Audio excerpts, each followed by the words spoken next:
Security.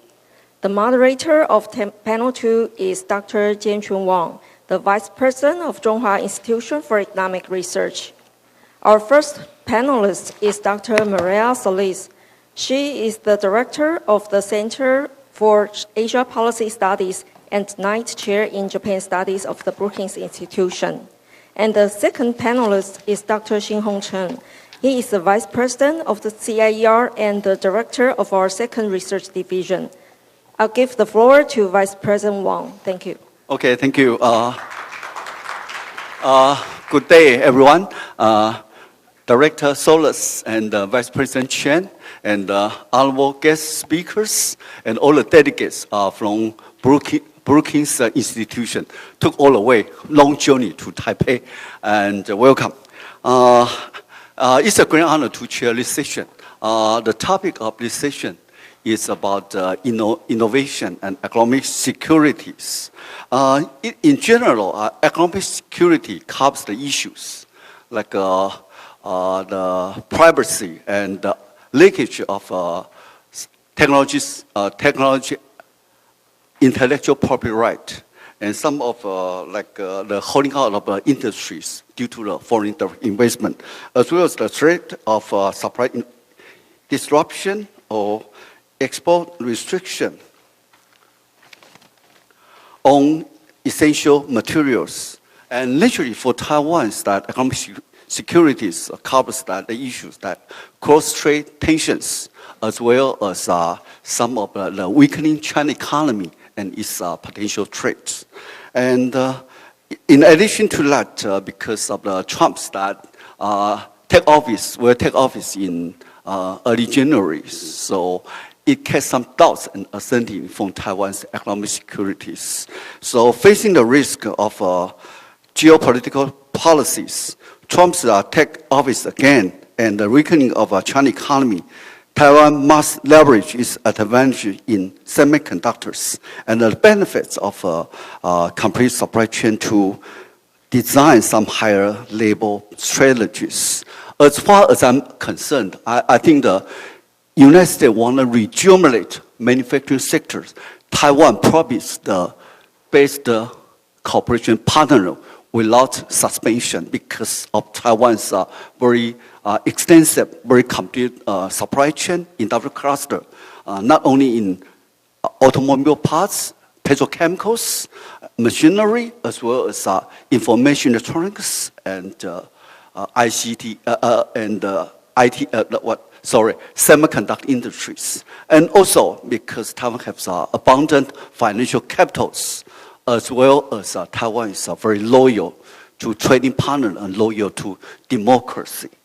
So I think Taiwan is the best cooperation partner for states to make Americans manufacture or the whole country great again.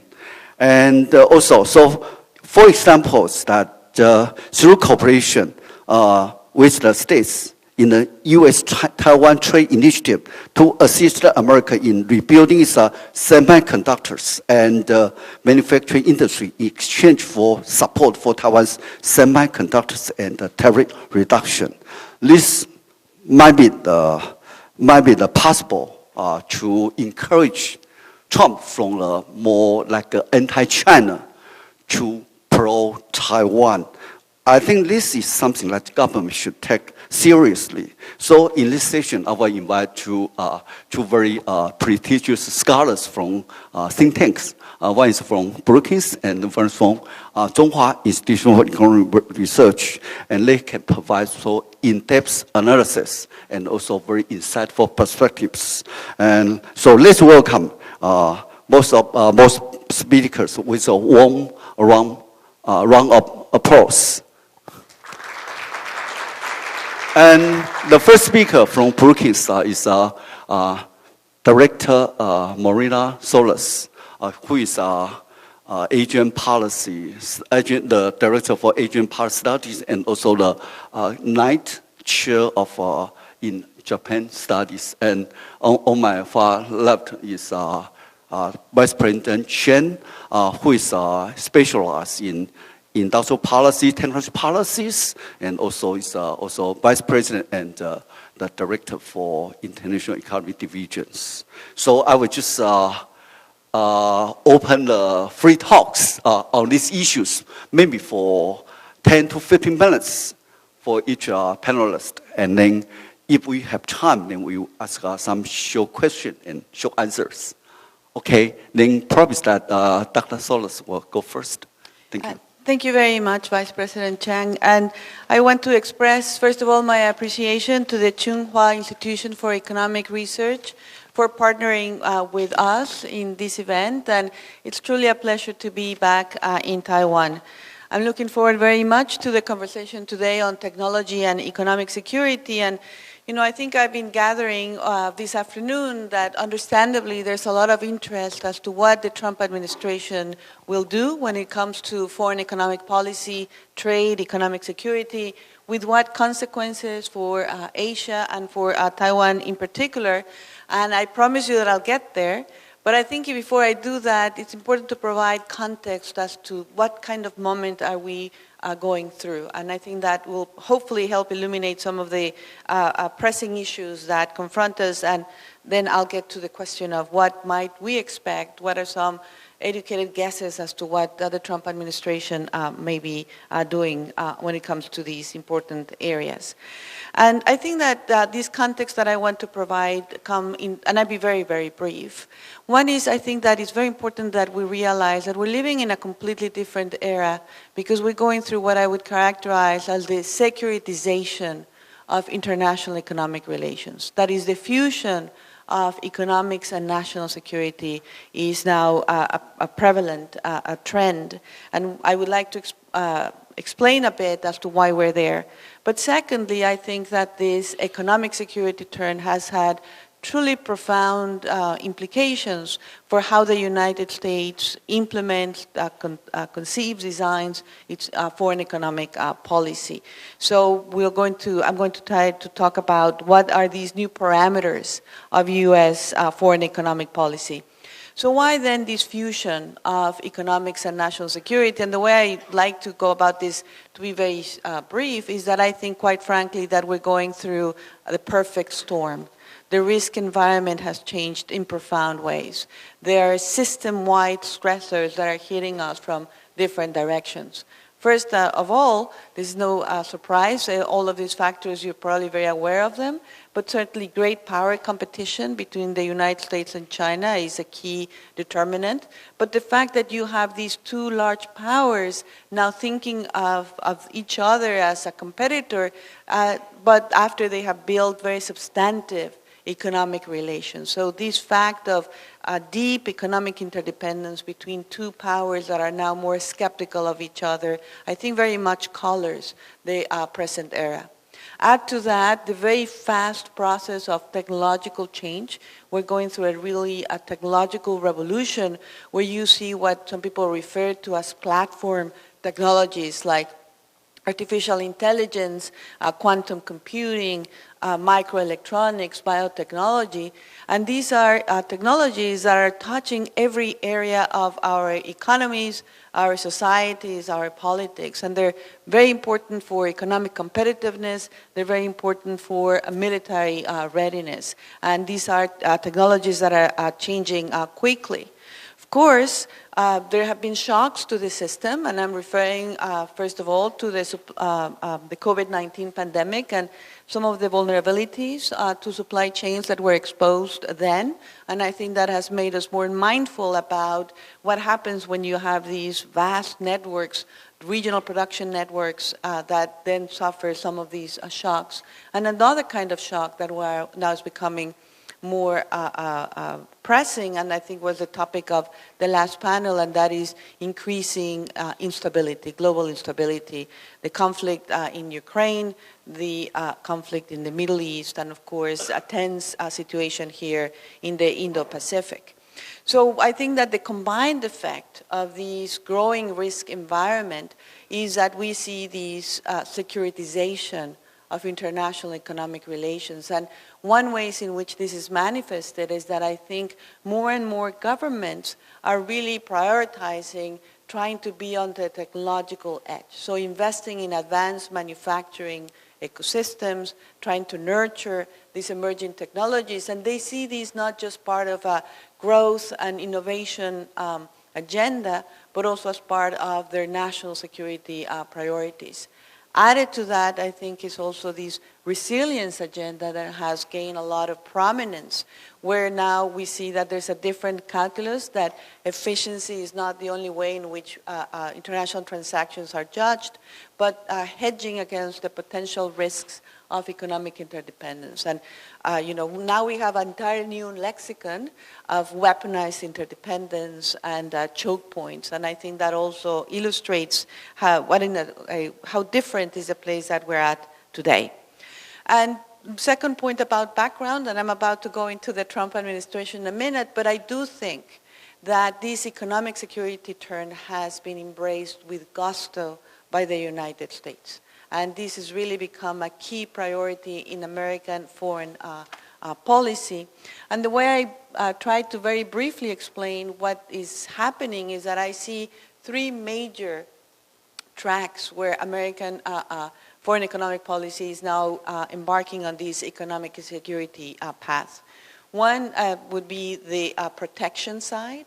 And the idea is that the United States now considers these dual sensitive technology is critical, and as I'll explain in a minute, has embarked on a new set of technology restrictions guided by a new set of goals of what it means to compete with China on technology. So this awareness that these technologies that are commercially widely available nevertheless have national security implications is something that we should not lose track of. Then there is not only the protect side, but also the promote side. And again, the fact that the United States now is practicing industrial policy with the Science and Chips Act and is then offering subsidies and investment incentives to try to build these ecosystems. And something that I think is more of a question mark for the Trump administration, but what's certainly a key priority for the Biden administration is not just protect, promote, but also partner. And the idea that it was critical to work with like-minded partners to build relations of trust. Because if the risk environment is growing, then trust becomes a more desired way in which you think about how you build these economic transactions in the most sensitive arenas. Now, I would end this quick overview just by highlighting two, I think, really important developments in the United States. And one has to do with the protection of sensitive technology. National Security Advisor Jake Sullivan gave a very important speech where he articulated what are the end goals, or what is the guiding philosophy, if you will, of the Biden administration when it comes to technology competition with China. And what he said is that given China's civil-military fusion practices, it's not sufficient for the United States to just seek relative advantage, but should try to create the largest possible lead and to delay Chinese technological development, because the concern is that, again, widely available advanced commercial technologies could be siphoned off for military uses. This is a very important redefinition of what it takes to compete with China. One that every time I come to this region, I ask our partners, are you on board with this view or not? And I think that's an important conversation to be had. And the second, I think, very important track, as I mentioned before, is the industrial policy track, and in particular the Chips and Science Act. And President Biden was at Brookings last week. He gave an important speech where he talked about this as one of his most significant legacies or contributions, and he highlighted that because of the Science and Chips Act, a wave of investment materialized in the United States. And of course, we know that Taiwan was a key partner in that endeavor. The figure that President Biden offered was $350 billion of investment in these projects to build an advanced semiconductor ecosystem. I would say that this is very impressive, but it's just the first step. And that we don't know yet, and I'm looking forward very much to the comments of Vice President Chen and Vice President Wang on this, whether these grand experiment to build these advanced semiconductor system will work out or not. We know that, questions are about, are we really investing in the right technologies? Are we addressing the talent pipeline issue? Are we really creating a cost-competitive semiconductor system in the United States? All these are questions. But one important question is that American domestic politics keep shifting. And this brings me to what President-elect Trump might do on these important arenas of economic policy, trade, tariffs, and economic security. So when I come to this part of my remarks, you will notice I come with question marks for all of you. I don't come with firm assessments, because I honestly feel that I could not give you that, because quite frankly, there's a lot of uncertainty. But I hope that the questions that I pose here in front of all of you help us try to have an informed discussion as to what this might mean. And my first question is whether we might see a renewed trade war with China. And, of course, when you have a president who thinks that the word tariff is the most beautiful word in the dictionary, that obviously has very serious implications, important implications for every economy in this corner of the world that is deeply integrated, that has risen through the existing patterns of trade. And we know that President Trump already in his first term had a testy relationship with China, that they embarked on a tit-for-tat on a trade war that actually covered a very substantial amount of the U.S.-China bilateral trade flow.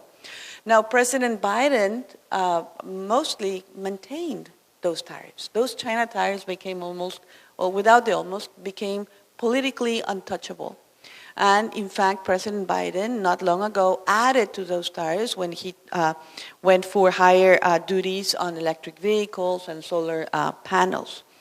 So we already have a lot of punitive tariffs when it comes to the U.S.-China relationship. Question is, and I start with my questions, what will Trump do next? And he has talked about a 60% tariff now, on top of all the things that I have been describing. There have been conversations in Trump's orbit about perhaps stripping away China's MFN status, and there are a number of other ideas. And of course, anything that happens in the U.S.-China economic relationship is not a dance of two, because we know, given the existing patterns of trade, global supply chains, Taiwanese, Korean, Japanese, firms from all over the world are also going to be affected. So I would say that I think we have clarity on one thing. Trump likes tariffs. And we know that he's going to implement some of those tariffs. But I would say that to me what is most intriguing is that we don't know what is the strategy that would be behind the idea that you would go for these massive 60% tariffs on China. And that's an important question to ask. Because one possibility is that he wants to pick up from where he left. Because you see, the United States and China did negotiate a stage one trade agreement. And the idea was, when you label something stage one, that there's going to be a second stage. And the idea is that in that second trade deal, that the most difficult issues would be on the table. The structural reforms, the core of, Chinese violations of intellectual property, the role of state-owned enterprises, subsidies, all these very, very difficult issues. I don't see anything that would give me hope or the idea that President Xi at this current moment would be interested in negotiating away the tenets of state capitalism in China. So I don't think that these 60% tariffs would actually have much hope of addressing the deeper structural issues. So then what if he just wants to have a second trade agreement that is very much like the first one? It's a managed trade approach, and he just wants China to buy more things from the United States. And maybe that's where we end up. But again, if you look at what happened to stage one U.S.-China trade agreement, it was a very hollow agreement. China did not follow through in purchasing the $200 billion of U.S. products. So to repeat a failure, I'm not sure it's a very good proposition. The other possibility is he wants to do this to try to bring industry away from China into the United States. I would argue that tariffs are a very blunt instrument that will not get you there, because that did not happen during the first Trump administration when tariffs were the way in which they moved forward. That wave of investment that I just mentioned from the Chips and Science Act is because President Biden did coordinate a set of incentives. It cannot just be the punishment. You must have the carrot if you're going to bring that investment. So again, this is going to be, I think, a testy relationship, but the fundamental goal of what is the strategy behind it has not even been broached or addressed, and we should be asking that question. Which brings me to the second question. I promise I only have two more. The second question is, will we see rekindled trade friction with our partners and allies? And I think that this is where the universal tariff may come in, the idea of a 10 or to 20% tariff. And equally, is the same case here, that we don't know exactly to what end would these tariffs be used and in what manner. Are they going to be just a negotiation tactic? Are they going to be then proposed or threatened so that countries come to the table and negotiate something? Is there going to be a priority list of countries that have the largest trade deficits with the United States are sort of on a waiting list, just waiting to be called for these negotiations to happen? And quite frankly, does the United States have the manpower, the administrative resources to really undertake this wave of trade negotiations that supposedly this threat of a universal tariff is hinting at? And I think my concern here is that if we get into a trade friction with our partners, it's going to be very difficult to then move forward on the coordination that we do need to pursue our goals on the economic security front, on the technology competition front. Now, my last question, and Vice President Wang really laid out the importance of the economic security agenda, is what is going to be the Trump administration philosophy or strategy when it comes to the technology restrictions. And I would say that, you could make the case of continuity, because there is also significant continuity between the Trump administration and the Biden administration in the export control arena. In many ways, the first initiatives on this front were undertaken during the Trump administration. That's when emerging technologies were incorporated into the export controls. That's when the United States began to use in a very novel way the foreign direct product rule, so that anything that was produced by a foreign company, if they touched American software or equipment, could be subject to these restrictions. That's when Huawei was placed in the entity list. But President Trump introduced also a lot of uncertainty on that export control first move, because as he was pursuing negotiations with China, sometimes he softened the language, sometimes he intervened to give some reprieve to ZTE and so forth. Now, as I mentioned earlier, President Biden has systematized the approach, has made it far more comprehensive with a set of export control rules. The last one just took place last December. And the question then is before us. What is President Trump going to do? Is he going to prioritize tariffs because that's where his heart seems to be? Or is he going to keep the eye on the ball? Because I do think that the longer term repercussions are going to be much larger when we're talking about the technology competition.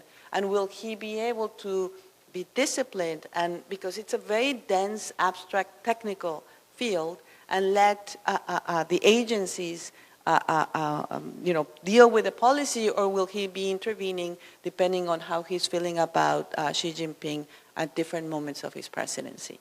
So maybe I should end here with my initial remarks. Okay. Thank you, Dr. Thomas.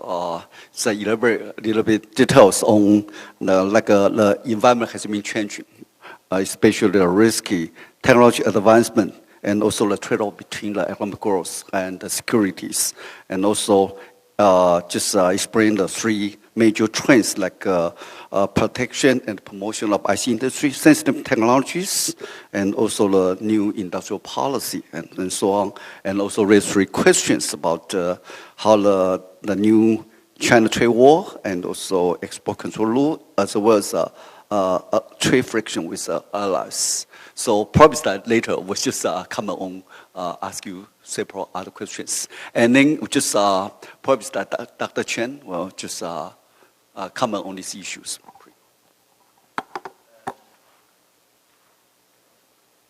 As a members of CIER, I guess I don't need to thank CIER for inviting me to this conference, because I was asked, like TSMC was asked to invest in the United States. But I do need to thank Mira's speech, because he helped me to lay out the context from which I can, move further to discuss the issue involved. I think right after Trump won the election, all the think tanks in Taiwan has done a lot of homework. Even lay people, get to know Trump's policy proposal better than ordinary American voters. So we know that what kinds of situation we could be facing in the near future. I think the general idea is that tariff could be raised. Even leading firms like TSMC could be asked to invest more in the United States. Even TSMC's supply chain could follow suit. So we are concerned about the extent to which TSMC and its value chain will be anchored or even localized within the United States. So it looked like some kinds of hopeless situation. So I wanted to try to take you away a little bit from these kinds of stereotyped issues. Because it seems to me that when it comes to the so-called strategic competition between the United States and Americans, there are other issues than the trade aspects. Especially Mira just talked a lot of those complicated issues involved. I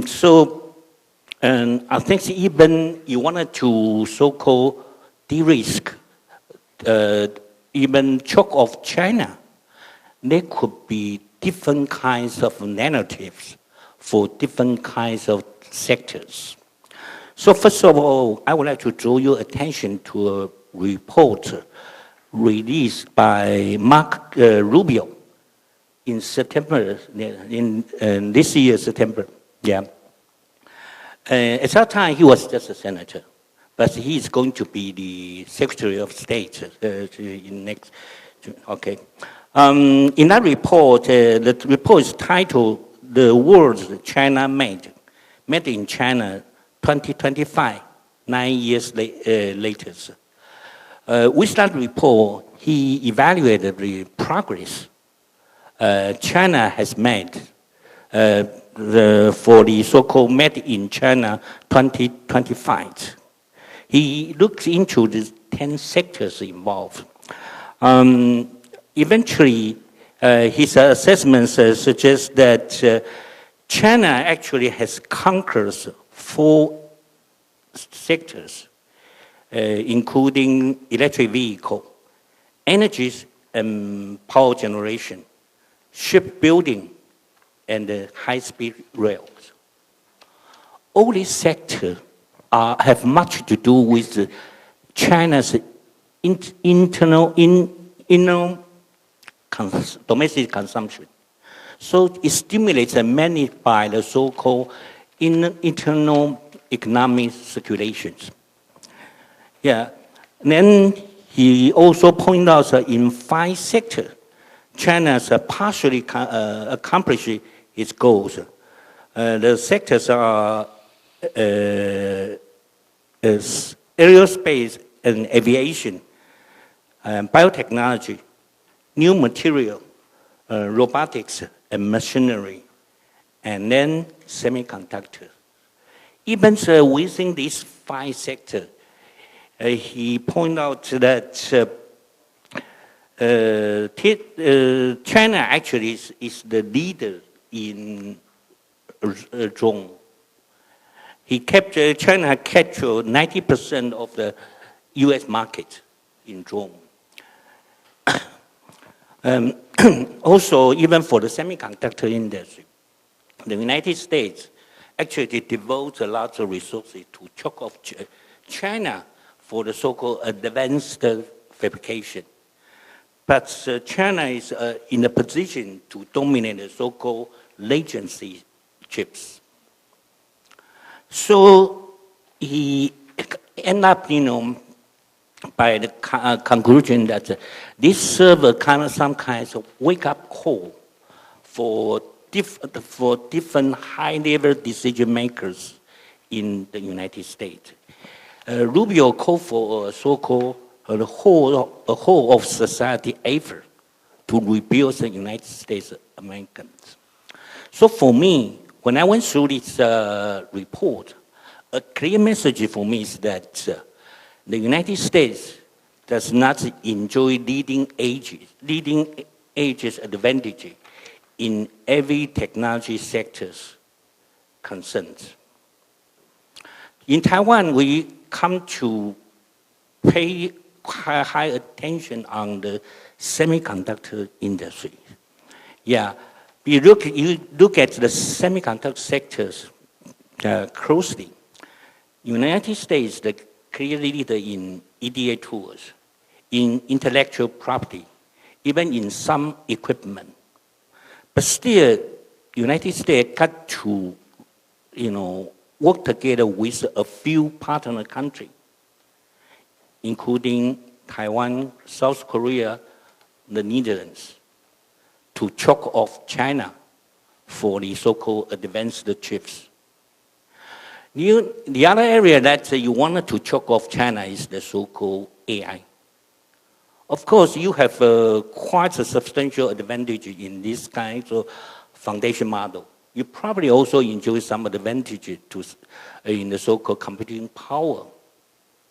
But still, you see the rise of China in this field is quite fast. So somehow, that's why the bipartisan, report from the Congress actually proposed the idea of the so-called Manhattan-like project for AI.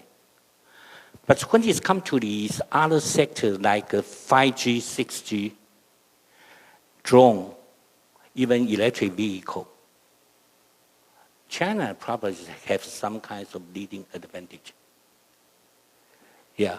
Of course, you want to try to separate yourself from China. So for 5G, you propose the idea of the so-called Open RAN. You wanted to do the so-called clean network. No Chinese product or some kinds of components are involved in the so-called mobile communication networks. But look at the so-called 6G. China actually, Huawei is the leading players. They claim more than 40% of the so-called 6G patents. Yeah, every year. Yeah, for the 6G. So what I wanted to suggest that we got to bear in mind that the strategic competition between China and United States have different kinds of scenarios, different kinds of narratives. You don't enjoy the so-called advantages in every field involved.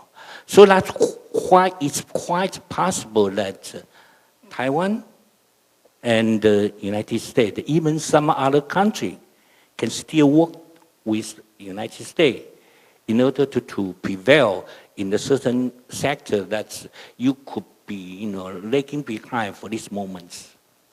So we need to take this perspective further so we can try to keep ourselves from the so-called, the stereotypes scenario. We need to invest in the United States only. We need to, face the high tariff. So there are other issues involved. So with that, I think we probably there could be a way out of these kinds of difficult situations. Okay. Okay, thank you. Okay, thank you for talk about a lot of future perspective and China and states as competition in some key areas. So right now I have questions that because I just I'm sorry, I just pronounced Mirena, right? Dr. Soros. Because the first one question is that because Trump says that the tariff is the most beautiful language in his vocabulary or something like that. So, but right now he just imposed tariff probably that 25% on Canada and also Mexico, but only 10% for China, right? So will that be the tariffs a common practice or a bargaining strategy to pressure your trading partner to give in or something like that? This is my question. The second question is that I think we talk about the decoupling or de-risk, because in Trump's cabinet members that also they have a different thinking. The first one is decoupling. The second one is de-risk. Because if the decoupling means that it will impose 60% of tariff on China, then that will cause very serious impact for China because right now it's a very weakening economy. So, but in Taiwan, what we worry about is that if the decoupling and then make serious impact on China, probably that China is that harder to fix domestic problem. Will that be they just switch the focus to deal with Taiwan in various ways? Because if you solve the internal problem is harder than just deal with Taiwan, will be demonstrate to Taiwan's economy as well as securities. So, yeah, please. Thank you very much. We should be very cautious in predicting exactly what move will President Trump make on tariffs. And, because he likes the word, he used it a lot when he is expressing frustration about a specific policy issues. That 10% on China, I think, was particularly related to the fentanyl issue. So I think he's thinking of that separately from 60%, but it's hard to tell exactly what he's thinking. And the same thing with Canada and Mexico. And given that Canada and Mexico are very, very important trading partners of the United States, even though the threatened level of tariff is lower, the economic impact would be huge and also would have a very significant negative effect on the USMCA, because then what happens, you have a trade agreement and then you go ahead and invoke punitive tariffs. Where does that leave you? Where does that leave the integrity of the trade agreement? Now, I think that there's going to be a lot of bluster. I imagine that President Trump would like to see some negotiations take place. He also prides himself of being a deal maker.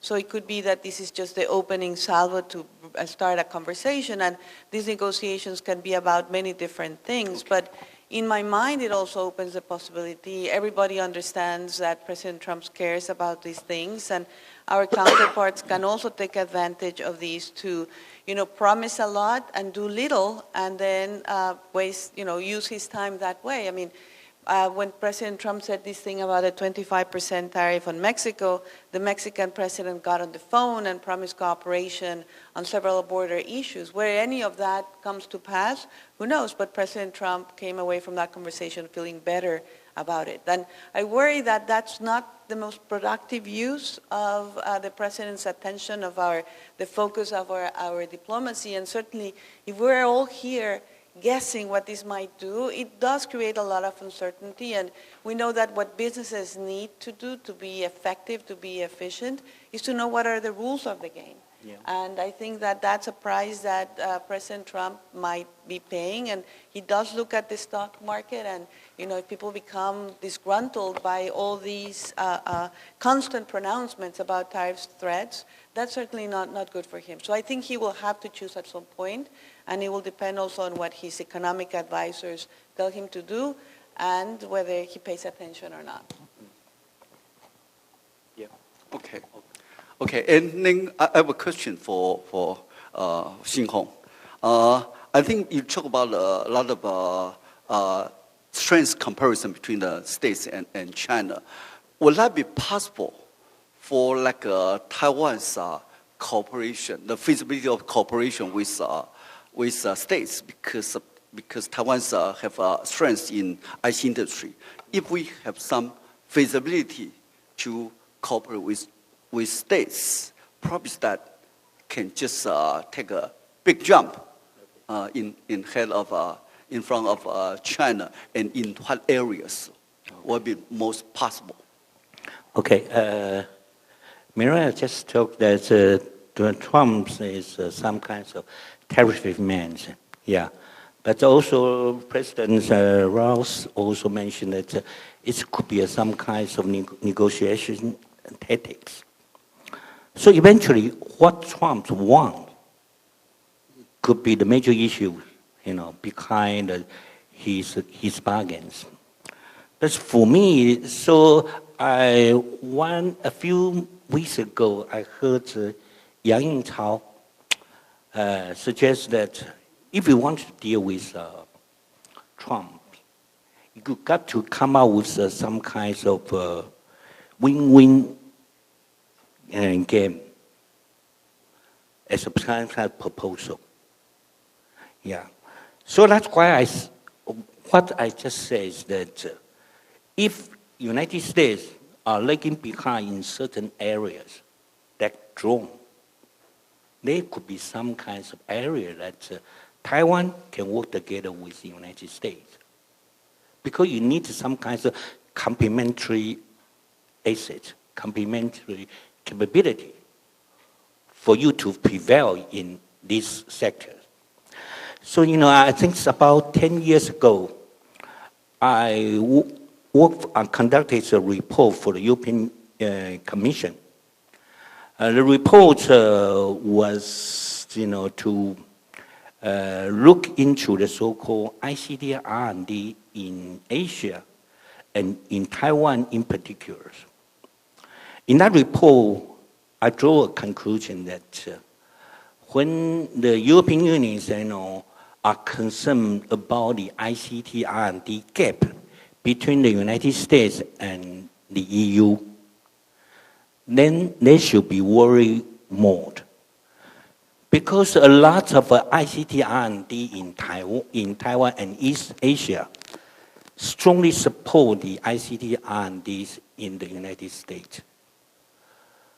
That's why we have been working together with the American, for the American to prevail in the certain sector. Like we have seen in the so-called AI chips and the AI data center solutions. There must be some kinds of area that we can work out these kinds of win-win proposal. Yeah. Okay. Okay. Thank you. And I'm just because I think that the states want to regenerate the manufacturing industries. As far as my concern is that if a country is that too early deindustrialization, probably will cause some of like a uneven income distribution. This is what happening in states, right? So I think probably that I just propose the idea is that can Taiwan just help the states in restart the manufacturing industry in some of like key sectors? I think it would be a win-win strategy because Taiwan have very strong industrial cluster and very strong complete supply chain. So if some area we can probably take the bridge of like 21st trade initiative between Taiwan and the states, I think we can build a roadmap and then just promise that we can change the Trump administration's mentalities that from the anti-China might become more friendly to Taiwan or something like that. Will that be possible?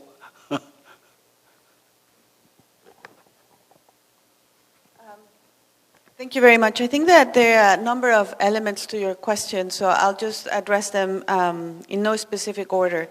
I do think that there's a lot of potential for, in this new chapter of industrial policy, to think of it not as a zero-sum proposition, but to think about complementary capabilities that can help build these ecosystems among trusted partners. And I'm thinking not just about Taiwan and the United States, but given the work I do also Japan, and the fact that TSMC, for example, has invested in Arizona, but also has had, I think, a good start in Japan.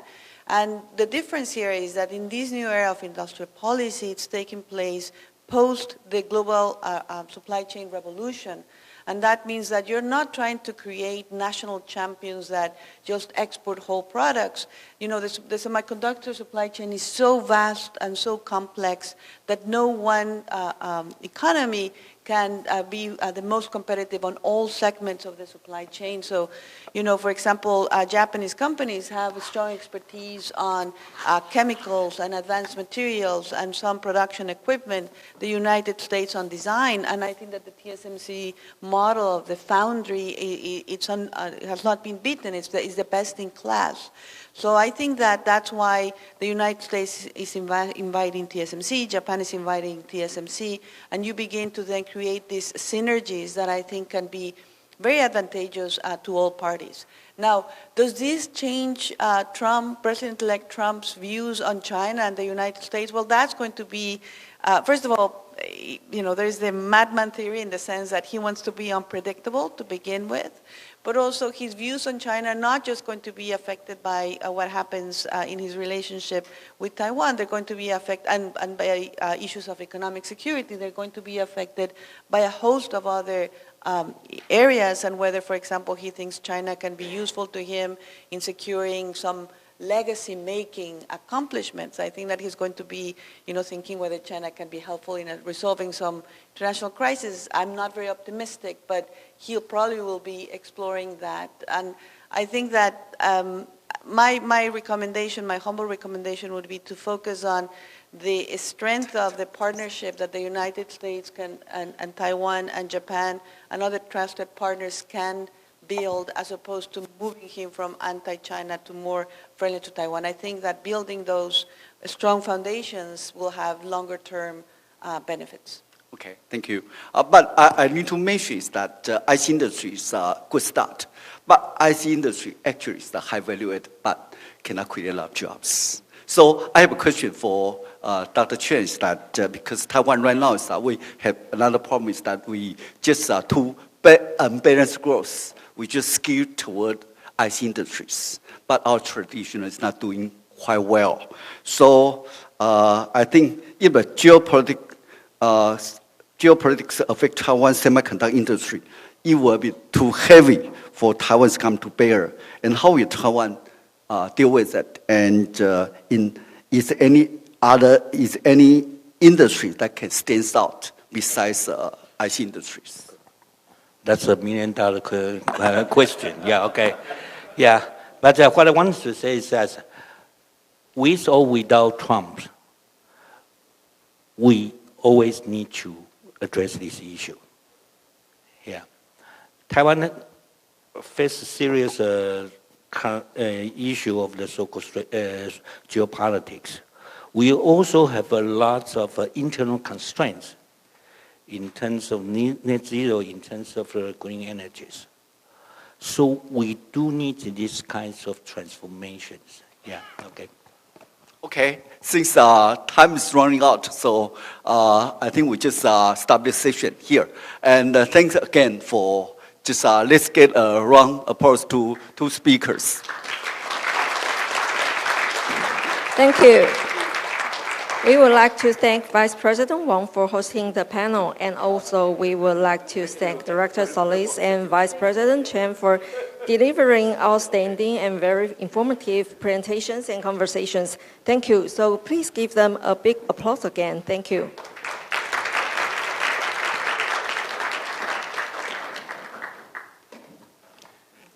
We are about to move into the Q&A session, but before we do that, our staff needs a little time to make some adjustments on stage, so please bear with us. Thank you.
Now, it is time for the Q&A session. We would like to invite all the speakers and panelists to the stage.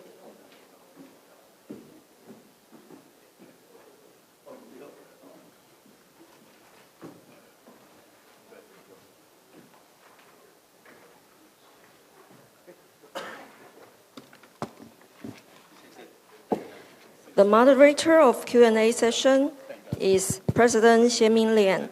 I will leave the floor to President Lian. Thank you. Okay, so this is going to be the last session. I think we have about 20-25 minutes. And so if you want to ask a question, please just tell us your question and also the person that you want to address the question to. And it would be extremely rare opportunity. You actually are going to see this such a distinguished delegates from the Brookings. And so if you had a question, please raise your hand and okay, go ahead. Yes. Hi, my name is Sam Chang. I'm the founder of Negative Vote Association in Taiwan. It's an NGO dedicated to democracy reform. My question specifically for Mr. Haas and also for Dr. Ho is that you both have somewhat touched on the issue of TSMC and its move to the United States. And my question is that it is clearly, from my perspective, not to Taiwan's advantage to do so, right? Morris Chang have said, he has said that the cost of doing business in the United States is 50% more. So clearly it's not something that TSMC is willing to do. So is there any way for Taiwan to prevent TSMC from moving further to the United States? Is there any way that we can resist that? For example, what if Trump says, oh, you have to move the headquarters here too? Is there any way we can resist that? That's my question. Thank you.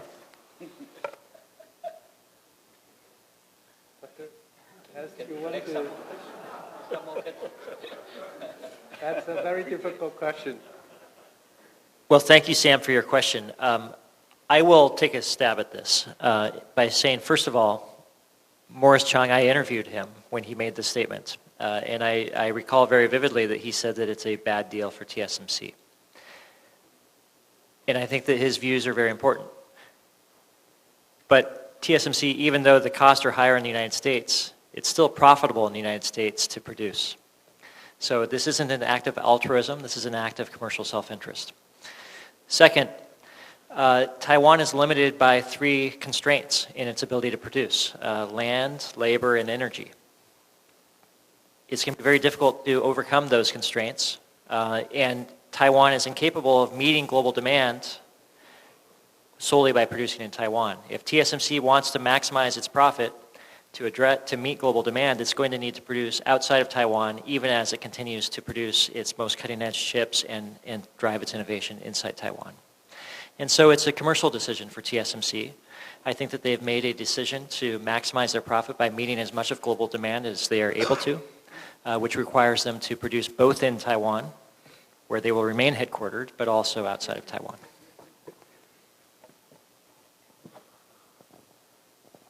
Well, I think it's a commercial decision based on political consideration. That's my guess. If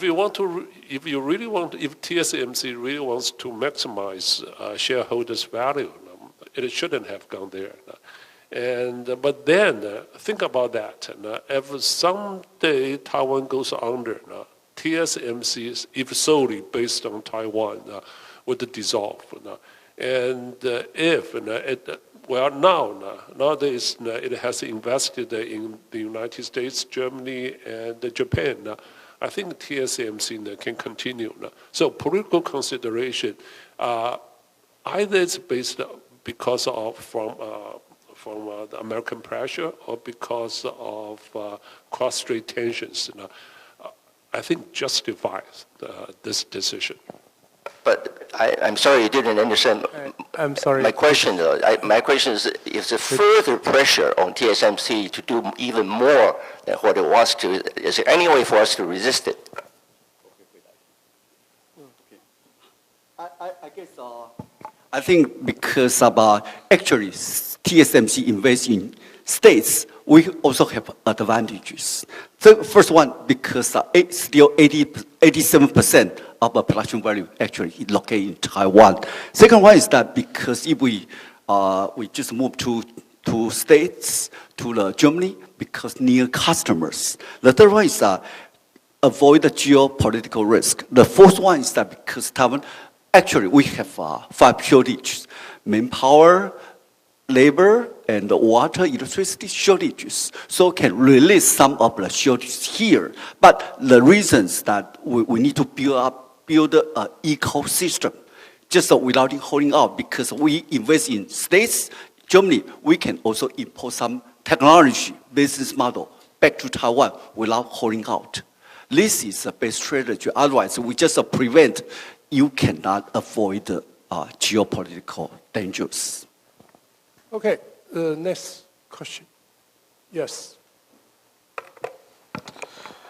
Thank you very much for all of your sharings. Really appreciate that. My questions, today I have 2 interconnected questions, and it's open for all of you, so please feel free to make any comments. My first question concerns weaponized interdependence, and my second question concerns international partnerships. So my first question is, as we mentioned today, the world is transitioning, and it seems like the rule-based order is semi-collapsing, and power politics is gaining popularities. And people often look at how Washington and how Beijing and even Moscow, how they react, but people seldom focus on how the small states and even medium states, how they try to react to those paradigm shifts. So my question is it possible for Trump's grand vision to backfire? Is it possible to, for the interdependencies around the world to be further weaponized, or is it actually another way around? And my second question is actually interconnected, concerns with the international partnerships of the United States, because in the past, the United States tries to collaborate with their allies through what they call like-minded partners, which constructively speaking, it's based on narratives. And I was wondering if Trump inaugurated next year, would that be, is there any changes to this? And if so, how will the new international collaboration mechanism change? And how should small countries like Taiwan react to that? Thank you.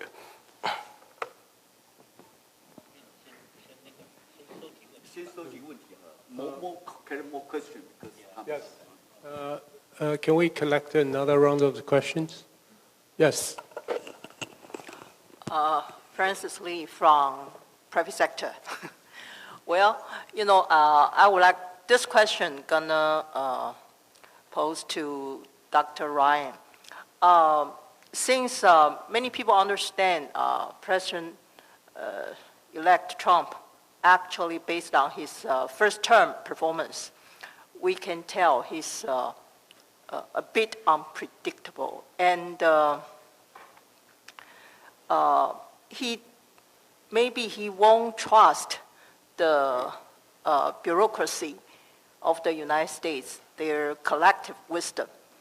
So how do you see the geopolitics gonna play? Will it only play a marginal role in the second term Trump administration? Thank you. Yes.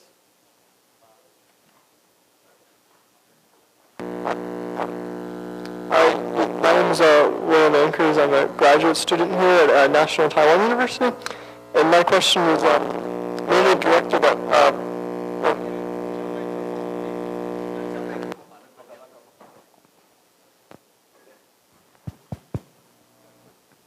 is that better? Yes. Yes. So my name is William Ankers, and I'm a graduate student here at National Taiwan, in Taiwan at National Taiwan University. And my question is mainly directed at the Brookings Institute, but I think anybody could answer it. And it's that Chairman Haas, he mentioned that the rules-based international order is collapsing, and that there's more of a blurry lines between which camp different countries are in, and that a lot of countries are trying to play off the U.S. and China competition to see what they can get out of it. And I'm just curious, what do you think the future of the international system will be, in the sense of what would replace the rules-based international order?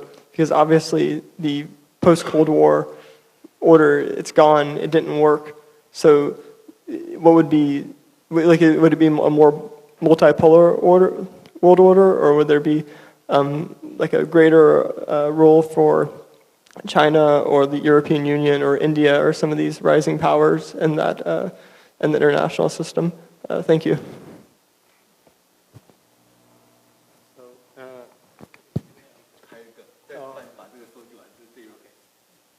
The last one? Yes. Thank you, I appreciate it. I'm Olivia, and I work for the Taiwan Institute of Economic Research.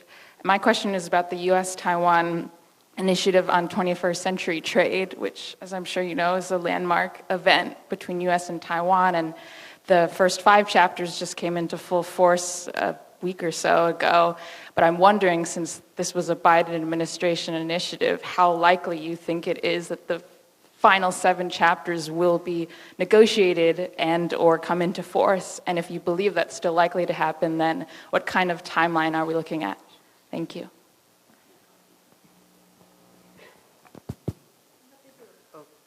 Happy to tackle 2 of the questions, and then I let Ryan and my colleagues address the others. And to the first question about the agency of smaller economies and actors in these more contested international system, and whether they matter or not at all, I actually think they matter greatly. And a lot of the work I do is precisely with the goal of going beyond the focus on U.S.-China competition, because I think that that's certainly important, but they're not the only advanced technological players that will matter. And I have a project now that looks at Japan, South Korea, and Taiwan on their economic security strategies. And I think that in the case of Japan, of course, they have many, many challenges, but in many ways they have been front runners in developing the conceptual design of what an economic security strategy looks like. And they have coined a couple of terms that I think are interesting, of a strategic autonomy and a strategic indispensability.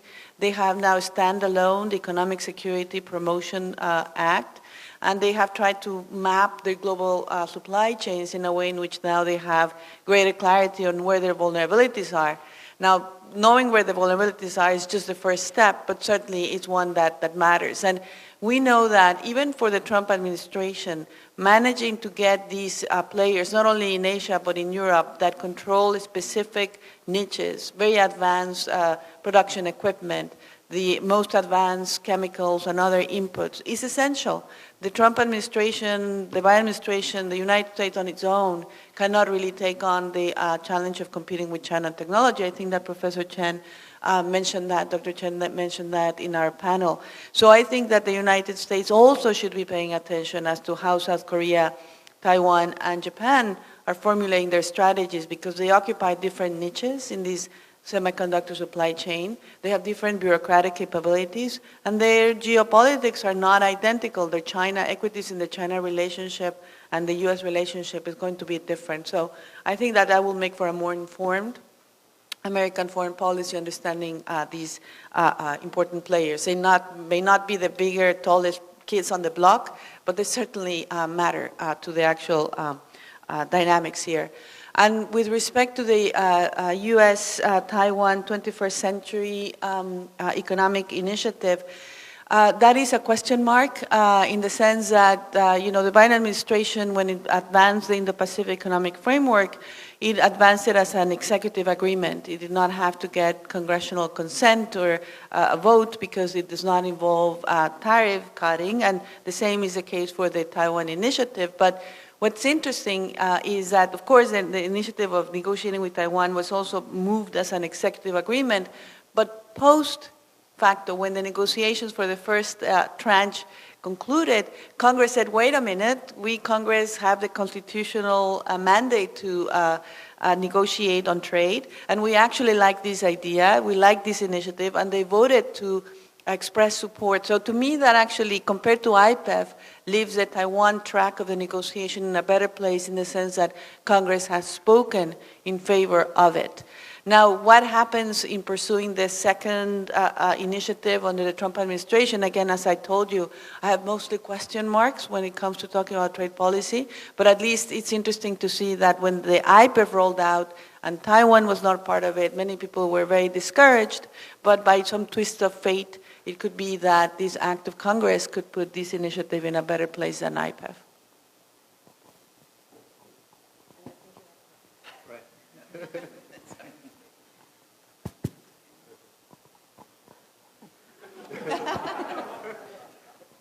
I'll speak very briefly because I know you all want to hear from Ryan. I did just want to speak to the initial question about weaponized interdependence, and more generally to the point that was related to that about whether Trump's grand vision could backfire.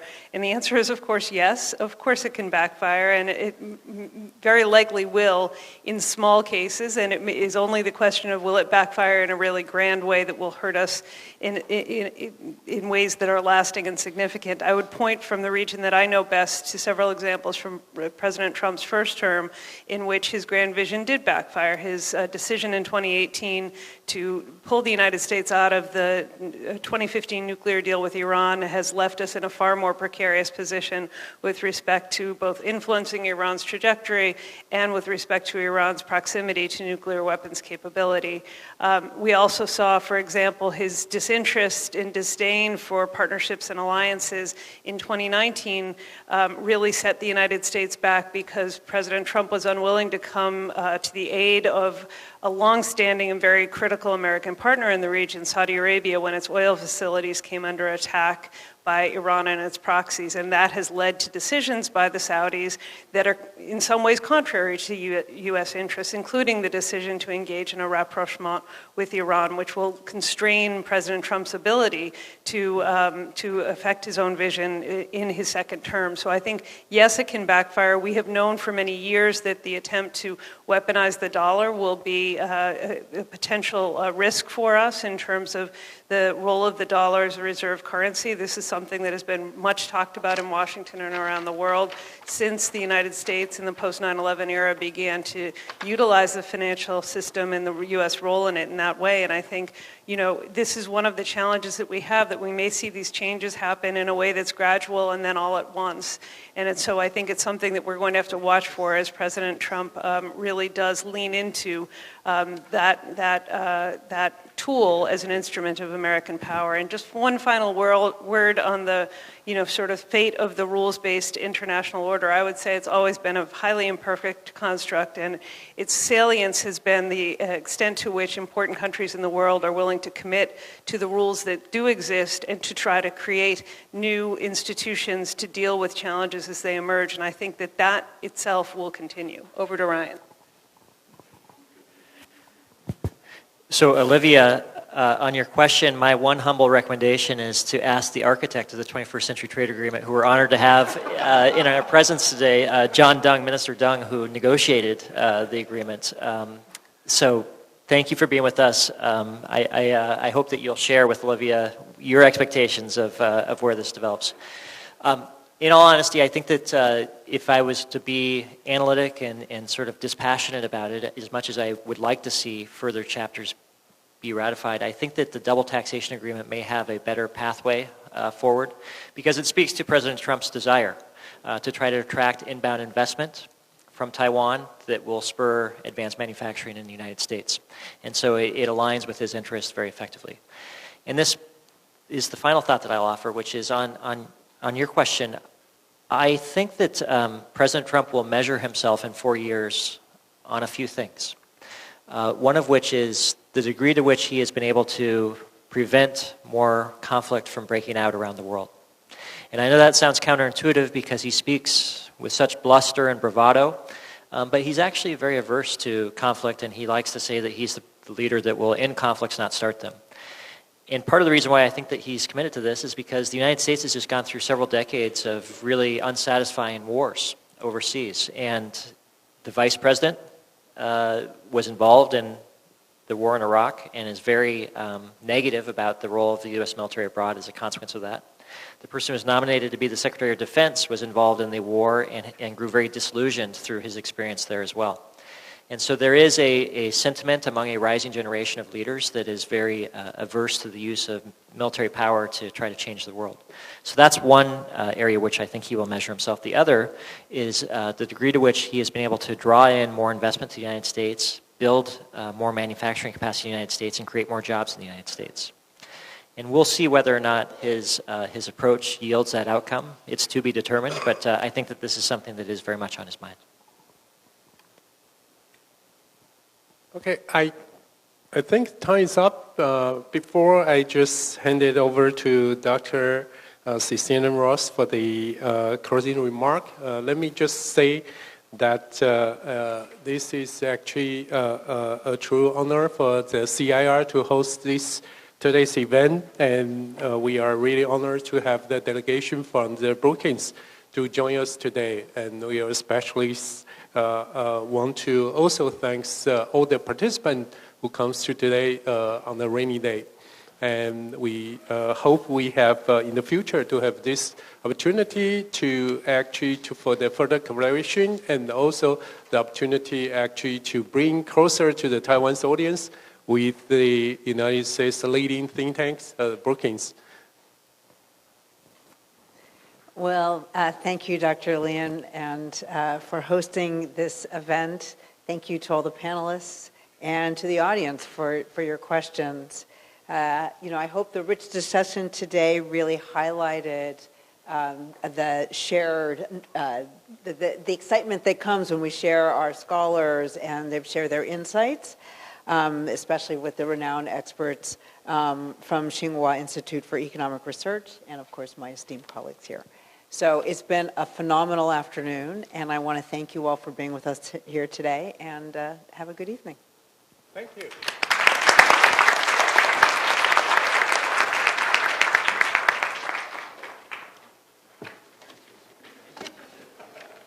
So, ladies and gentlemen, we have come to the end of today's seminar. I'm sure everyone has learned a lot from today's presentation, and we would like to thank all the speakers for sharing their valuable insight with us today. We hope you enjoyed the seminar today, and we're looking forward to seeing you next time. Thank you. 各位报名者，我们在外面备有这个餐盒。那再次谢谢大家今天的参与，谢谢。